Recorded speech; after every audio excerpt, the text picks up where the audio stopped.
सूरज भी शराबिया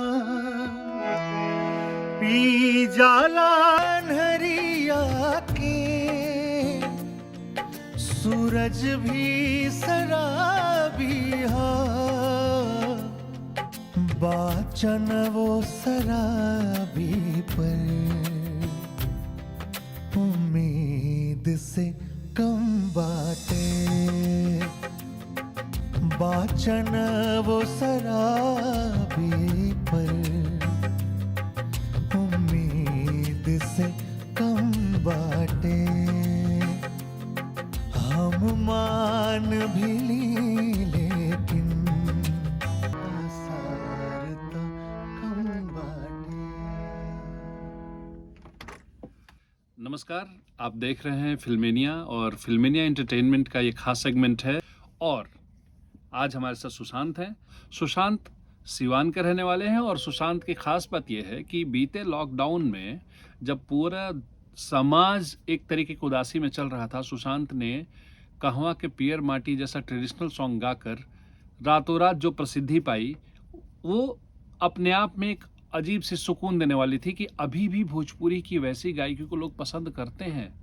अच्छा, एक बात बताइए, एक गायकी का वो दौर है जो बिल्कुल आप ये ब्लूज पे और गज़लों की एक सीरीज ला रहे हैं और लाए हुए हैं, वो एक एक्सपेरिमेंट चल रहा है, लेकिन एक तो वो मेन स्ट्रीम धारा भी तो है जो एक नॉर्मल सी बातचीत का कि हम बोल रहे हैं काइंड ऑफ, जैसे मैं किसी स्पेसिफिक को नहीं कह रहा, लेकिन चाहे कोई भी, या लॉलीपॉप इस तरह के गाने या फिर जो भी व्हाटएवर, डायमंड सुपर, पता नहीं कितने कितने स्टार हैं इसे, तो इन स्टारों के जो गीत हैं जो सो कॉल्ड, आपको ये नहीं लगता कि एक तो गा ही देते हैं, ठिठोली से क्या हो जाएगा, एक गाना ऐसा गा दें, क्योंकि आप गजल ला रहे हैं। मुझे नहीं लगता कि भागते दौड़ में एक तर्क दिया जाता है कि समय जब बहुत भाग रहा हो, सब लोग तेजी में हैं, तो हम इस तरीके की चीजों की तरफ क्यों लौटे। भोजपुरी तो खास तौर पे और अधीरता में है, क्योंकि आप 10 साल स्ट्रगल करके आते हैं, फिर हिंदी गाते हैं,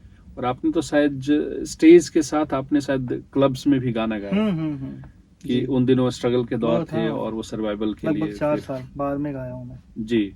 तो असल दिक्कत है कि घरानेदार लड़का बाहर में भी गा रहा है और गाना सुनने वालों को ये पता भी नहीं होगा कि ये लड़का घरानेदार लड़का है। तो आपको ये जो पूरा गायकी की जो ये मेन स्ट्रीम लाइन है भोजपुरी की, जो एक बड़ी इमेज बना रही है, चाहे एक तरीके से कहा जाए तो ग्लोबली एक इमेज बना रही है, उसने आपको कभी अप्रोच नहीं किया अपने तरीके से, या उन सिंगर्स ने कि इस लड़के से कंपोजिशन करवाते हैं?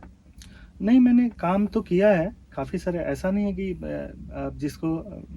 जिसने बहुत अश्लील गाना गाया है उसके साथ मैंने काम नहीं किया, मैंने काम किया है। एक और बात है कि जैसे कोई व्यक्ति अगर नाले में गिर जाता है और फिर वो नाले में ही रहना पसंद करता है, तो इसका मतलब ये है कि वो उसके प्रकृति में है, शामिल है कि उसको नाला में रहना पसंद है। लेकिन मुझे लगता है कि अगर वो नाले से बाहर आना चाहता है और कुछ अच्छा करना चाहता है तो उसको सपोर्ट करना चाहिए। हमारी विचारधारा थोड़ा इस मैटर पे थोड़ी अलग है। मैं ये सब सोचता हूँ कि जैसे अगर कोई अश्लील गा रहा है और वो अब अच्छा गाना चाहता है तो उसको ऑब्वियसली अच्छा गाना देना चाहिए, अच्छा गाना गाना चाहिए। हाँ ठीक है, सबकी गलतियाँ हैं, गलतियाँ स्वीकार भी लोग करते हैं, कुछ नहीं भी करते हैं, कुछ र्यूड है इस मामले में, और वो लगातार गा रहे हैं, फिर वो कुछ लगातार झूठ भी बोलते हैं, लेकिन मैटर ये है कि सच्चाई है कि जिसकी जितनी समझ है ना वो उसी हिसाब से गाएगा, जिसकी जितनी शिक्षा है उसी हिसाब से गाएगा।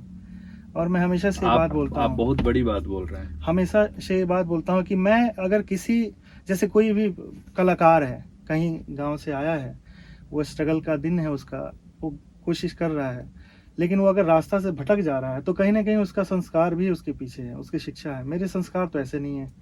लेकिन सुशांत, आपको नहीं लगता आप बहुत बड़ी बात बोल रहे हैं? आपने पूरा चैलेंज कर दिया एक गायकों की बड़ी जमात को, पत्थर लेके पिल पड़ेंगे आप पर? नहीं देखिए ऐसा देखिए, अगर मान लीजिए कि मैं अश्लील गाता हूँ तो ऑब्वियसली हमारी बात है कि हमारे अंदर शिक्षा नहीं है, हमारे अंदर समाज का वो ज्ञान नहीं है कि हमें स्त्रियों के लिए क्या गाना चाहिए, मैं अपनी माँ बहन के सामने क्या गाता हूँ। एक धड़ा तो ये भी कहता है कि लोग ऐसा ही सुनना चाहते हैं इसीलिए गा रहे हैं। देखिए, बुद्धिजीवी समाज इसके लिए दोषी तो है, हम ये नहीं कह रहे, बुद्धिजीवी समाज दोषी हम ये नहीं कह रहे हैं कि भोजपुरी जो है, आज भोजपुरी की जो दुर्दशा है, जो अश्लील गानों का जो व्याप्त बाजार बना है, इसमें कहीं ना कहीं बहुत बड़ा और सबसे बड़ा रोल बुद्धिजीवी समाज का है, पढ़े लिखे लोगों का है जो हमारे यहाँ। क्योंकि हमारे समाज में जैसे देखिए, आप किसी भी आप दूसरी भाषा के आप अगर गीत संगीत में जाते हैं तो वहाँ एक प्रशिक्षित समाज, एक शिक्षित समाज वैसे कलाकारों को आगे रखता है जो उनकी मान सम्मान बढ़ा सकते हैं। आप देखेंगे बहुत तरह की अश्लील फिल्में बनती हैं साउथ में भी, पर जब उन्हें कोई इंटरनेशनल लेवल पे कोई अच्छी फिल्म रखनी होती है तो कांचीवरम जैसी फिल्म रखते हैं, वो अपनी उस चीज़ों को आगे रखते हैं। हरियाणा में भी तो बहुत सारे मतलब आप अश्लील ये गाने कह रहे हैं बनते कि हैं। भोजपुरी में अश्लीलता जो है एक अभी तक तो यही लोग कहा करते थे कि एक खास तबका ही सुनता है इसलिए वैसे बनाया जाता है, लेकिन आप कह रहे हैं कि जो पढ़ा लिखा प्रबुद्ध समाज है उसकी उपेक्षा ने भोजपुरी को अश्लील होने दिया। हाँ बिल्कुल होने दिया। एक बात बताइए, आपके सामने आप अश्लील गाने का बाजार है और इतने बड़े तादाद में पढ़े लिखे लोग हमारे बिहार, उत्तर प्रदेश में, पूर्वांचल में हैं, ये होने दिया जाता है तभी तो होता है। उनके सामने ये कौन इन्वेस्टर्स हैं, कौन बनाने वाले लोग हैं? ये जो बनाते हैं जो गाने, इतने अश्लील गाने जिसका बहुत बड़ा बाजार है, 2 घंटे में 200 मिलियन, 300 मिलियन, 400 मिलियन, ये इन्वेस्टर्स भी आते हैं, लगाते हैं पैसे वो, और प्रशिक्षित वर्ग उसको देख के इग्नोर करता है। तो जिम्मेदार तो वो भी है ना। भाषा तो हमारी मातृभाषा है, हमारी माँ की भाषा है, तो इसको समृद्ध करने का, इसके संवर्धन करने की जिम्मेदारी भी हमारी है। अगर हम चुप हैं और हमने किसी एकदम जाहिल किस्म के सिंगर पे अपनी भोजपुरी भाषा के गीत संगीत को छोड़ दिया कि लो भाई ये तुम्हारा काम है, तुम ये हो, फलाना स्टार हो और तुम ये गाओ, तुम जो गाओगे वो भोजपुरी के लिए होगा, तो उसका कोई बैरिगेट ही नहीं है। तो हम तो देख रहे हैं ना, हम अपने सामने होने दे रहे हैं, तो समाज तो है ही। हमने कभी आवाज़ नहीं उठाया। आवाज़ उठाने वालों में भी बहुत मतभेद है, उसमें भी अलग अलग कुनबे बने हुए हैं। तो उसमें भी कि हम, भोजपुरी को खतरा मतलब कुनबे से है, हाँ सबसे बड़ी मतलब अश्लीलता भोजपुरी, से ज्यादा कुनबों से है। कई आप पता है आप दरअसल हम तो सुशांत और उनकी सांगीतिक यात्रा पे बात करना चाह रहे हैं, लेकिन बातचीत का जो सिरा है घूमते घूमते कॉन्टेम्परेरी बहसों के बीच और फिर भोजपुरी की तमाम संस्थाएं और तमाम बड़े चेहरे और भोजपुरी के जो तमाम बड़े नाम जो रक्षक हैं भोजपुरी के, इस तरीके की चीजों की तरफ आप शायद ले जाना चाह रहे हैं बिल्कुल बातचीत को। बिल्कुल। काफी सुशांत काफी चिढ़े हुए लगते हैं। नहीं, चिढ़ तो देखिए, मैं चिढ़ क्या बोलूं, एक दर्द है। अच्छा। और देखिए, हम जब भी भोजपुरी की बात होती है, भोजपुरी दशा हम सब देखते हैं, ऐसा नहीं है कि कोई नहीं देखता। कोई भी कलाकार, हम उस क्षेत्र से पैदा हुए, ऐसा नहीं कि हमारी नज़र नहीं जाती किस तरह के गाने बन रहे हैं, किस तरह के लोग गाने को प्रमोट कर रहे हैं और कौन से लोग चुप बैठे हैं। तो सबसे बड़ी भोजपुरी की विडंबना तो एक है कि भोजपुरी में जो कलाकार समृद्ध होते हैं, जो भोजपुरी क्षेत्र में बहुत अच्छे अच्छे आर्टिस्ट पैदा हुए हैं हमारे क्षेत्र में, जो रीच आर्टिस्ट हैं, जो कलाकार बहुत सीखे साधे हैं, वो दूसरी भाषाओं में जाके काम करते हैं। वो भोजपुरी के लिए सोचते हैं कि मैं ऐसा क्यों करूं और इसमें तो हम बदनाम हो जाएंगे। ऑब्वियसली भोजपुरी बहुत बदनाम है, गीत संगीत के लिए तो बहुत बदनाम है। हम लोग दूसरे लेकिन इसी में तो निर्गुण की एक बड़ी परंपरा है, इसी में तो शारदा सिन्हा जैसी हाँ, गायिका हैं, इस बिल्कुल तरीके की जो बिल्कुल। लेकिन व्याप्त बाजार में उसको उस हिसाब से फैलाव नहीं मिल रहा है कि दूसरी भाषाओं के लोग उन चीज़ों को भी देखें, क्योंकि जो मार्केट है बाजार वो 200, 300, 400 मिलियन वाला है, तो पहुंचती तो वही चीज़ है ना लोगों तक कि ये चीज़ बन रही है भोजपुरी में और इन चीज़ों का लेकिन ये मार्केट तो सुशांत, ये तो आपकी तमाम बात अपनी जगह है, लेकिन ये बात तो अब है ना, शारदा जी या भरत शर्मा या मुन्ना सिंह या फिर मदन राय, ऐसे जो लोग हैं, मदन राय के तो गीत को अभी भी देखिए ना, मसान में तो यूज हुआ ही है ना, भंवरवा की तहरा संगे जाई, बिल्कुल, या शारदा सिन्हा मैंने प्यार किया। इसके अतिरिक्त भी उनके काफी सारी फिल्मों में राजश्री के और उनके अपने कैसेट्स हैं, तो वो भी एक पैरेलल धारा तो चलती रही, वो चलती और रही। पद्म भूषण लेकिन तक गई। ये एक दौर था कि शारदा सिन्हा जी गाई, भरत शर्मा जी गाए, आदरणीय मुन्ना सिंह जी गाए, सब लोग गाए, जितने भी लोग, ये महान हैं और बहुत अच्छा गाया। ऐसा नहीं कि आज भी गाने ऐसे नहीं बनते, आज भी ऐसे गाने बनते हैं। आज के दौर में भी बहुत अच्छे अच्छे कलाकार भोजपुरी में गाते हैं, लेकिन ये बुद्धिजीवी समाज जो उनके साथ जुड़ा रहता है, कहता तो है कि भोजपुरी में अच्छा काम होना चाहिए, लेकिन उन्हें कहाँ सपोर्ट करते हैं। मैं छोड़िए दूसरों की बात, मैंने भी तो गजल की सीरीज गाई है। कुछ चंद बहुत सारे अच्छे लोग जो बुद्धिजीवी लोग हैं, जो हमारे साथ फेसबुक में, इंस्टाग्राम, हर जगह जुड़े हुए हैं, जो दिन रात भोजपुरी के लिए अलग जगाते हैं और कहते हैं हम भोजपुरी के लिए लड़ना चाहते हैं। अलग अलग कुनबे के बहुत सारे लोग, संस्थागत लोग हैं, जुड़े हुए हैं। हम नहीं कह सकते हैं कि सब लोग उसमें से सामने आ जाते हैं और कहते हैं कि हाँ ये भोजपुरी की अच्छी चीज़ है, दिल खोल के चलो हम सपोर्ट करते हैं, इसको आगे बढ़ाया जाए। अब तो आप अच्छे कंटेंट भी शेयर करने के पहले लोग सोचते हैं कि ये क्या हमारे कुनबे को सपोर्ट करने वाला कंटेंट है क्या, मतलब ये क्या हमारे विचारधारा को सपोर्ट करने वाला आर्टिस्ट है क्या। तो मैं किसी संस्था से जुड़ा नहीं हूँ, हाँ। जिंदगी में कभी किसी संस्था से तो मैं मैं नहीं मान जुड़ा। लूं कि सुशांत किसी भोजपुरी के सो कॉल्ड भोजपुरी बचाओ मंच टाइप से नहीं जुड़े हुए हैं, तो उनको कोई सपोर्ट नहीं करेगा, चाहे उनके गीत नहीं सुनेगा। मैं इस उम्मीद से गाता भी नहीं हूँ, पहली बात। मैं शोहरत का भूखा तो हूँ नहीं। नहीं, वो मैं ठीक है, लेकिन सुशांत आप जो कह रहे हैं उसका मतलब है कि आपको वो शेयर नहीं करेंगे। हाँ, ये प्रॉब्लम्स है। जैसे बहुत आप जैसे हमेशा ये जैसे बातें मुझे आपका मैं गाना किसी भी मुझे डिबेट में सुनता हूँ, मैं हमेशा आपको लोग ये बताऊं, कहते मैं हैं आपको कि रोक रहा हूँ थोड़ा सा। मुझे ये बात थोड़ी सी इसलिए कहनी जरूरी है कि मुझे आपका गाना एक उत्तराखंडी दोस्त के थ्रू मिला था जी कि ये देख तेरे भोजपुरी में एक अच्छा सा कुछ लग रहा है। उसको समझ में नहीं आया था कि भाई ऑब्वियसली संस्कार गीत कैसे समझ में आएंगे, जबान भी दूसरी है। तो ये बात मैं इसलिए बात कह रहा हूँ कि सुशांत, ये आप बताइए कि ये दिल्ली में ही मुझे लगता है कि कम से कम बीसीओ संस्थाएं होंगी, हाँ, बहुत सारी भोजपुरी की संस्थाएं तो होंगी ना बहुत बीसीओ सारी संस्थाएं। तो क्या सुशांत उनके लिए अननोन है? ये तो मुझे नहीं पता कि उनके लिए मैं अननोन हूँ कि नहीं, वो हम्म। मुझे जानते हैं कि नहीं जानते हैं। पर जिन्हें मैं जानता हूँ, लगभग जितनी भी संस्थाएं, मैं किसी भी संस्था के फेवर में तो नहीं बोलूंगा, पहली बात। मुझे अभी तक कोई ऐसी संस्था दिखी कोई नहीं दिल है। जला बोल रहा है बहुत मुझे बड़ा। मुझे कोई भी ऐसी संस्था नहीं दिखी अभी तक हाँ।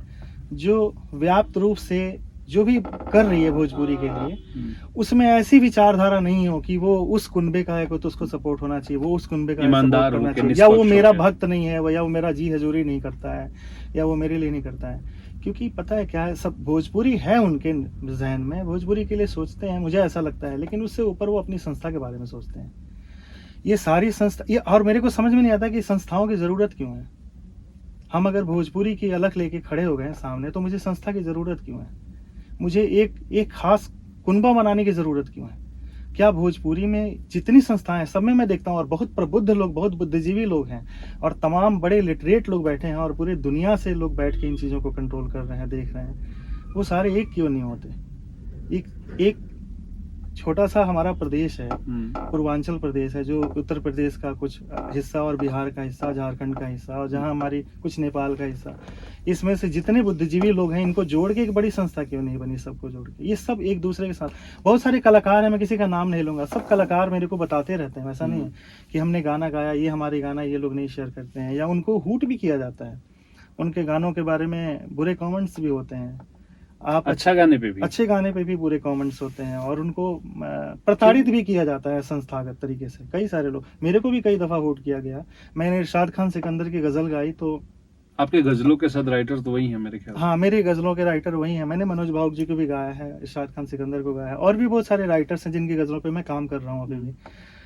तो उनको लेके भी कई लोगों ने मुझे ट्रोल किया, कोशिश गजल किया तो अच्छी विधा है, फिर कि उसमें क्या आपके समस्या जो है? राइटर हैं, उन्होंने 20 साल पहले कभी बाजारू गीत लिखा है। अच्छा, तो ठीक है, उनका अपना विचारधारा है, अपने लेकिन हिसाब ऐसे से। तो गायकों का इतिहास देखा जाए तो इसी तरीके के तथाकथित जो मंच हैं, वो तमाम आज के जो अच्छे गायक भी उन मंचों से निकल के ही आए हैं, कभी ना कभी तो जाके गाए ही हैं। फिर गजल जैसी चीज से इरिटेशन क्यों है? फिर किसी को दिक्कत क्या हो सकती है?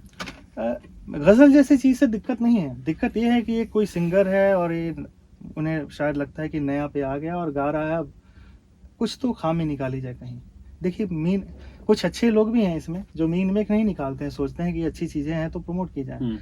और एक और बात है कि भोजपुरी में हमें अच्छे गाने बनाने के लिए प्रोड्यूसर्स नहीं मिलते, हमें स्पॉन्सर्स नहीं मिलते। हम जो करते हैं खुद से कोशिश करके करते हैं। अपनी इनकम का कुछ एक खास % हम हमेशा निकालते हैं, जो हम अपनी मातृभाषा के लिए लगा के करना चाहते हैं, कंटेंट बनाते हैं। तो और ये दुनिया को भी पता है, ये चीज़ें हम ऑन सोशल मीडिया पे भी हम खुलेआम सबको बताते हैं और कहते भी हैं। लेकिन समस्या ये है कि हम इन चीज़ों के लिए करें, हम भोजपुरी के लिए करते हैं, और वो लोग उन्हीं चीज़ों में आके कि ये राइटर है, कुछ खामी गज़ल में तो नहीं है, लेकिन ये बहुत पहले बाजारू गाना एक लिखा था। हम अश्लील तो नहीं कह सकते, बहुत हमने जहाँ तक सुना, मुझे याद भी नहीं है, पर अगर वो राइटर लिखा था एक ज़माने में, और वो लिख के शायद जिंदा है, और आज वो एक प्रशिक्षित शायर है, और एक लिटरेट लेवल की ऑडियंस के लिए कुछ अच्छी चीज़ें लिख रहा है, तो उसका सम्मान होना चाहिए। तो ये थे भोजपुरी और हिंदी के युवतम गायक, चर्चित गायक सुशांत अस्थाना। अब अगले सेगमेंट में फिल्मेनिया आपके साथ एक और कलाकार को लेके आएगा और बातचीत करेगा। तब तक हमसे जुड़े रहिए और हमारे चैनल को आप देखते रहिए। शुक्रिया, थैंक यू। फिल्मेनिया, जिंदगी, जज्बात और सिनेमा।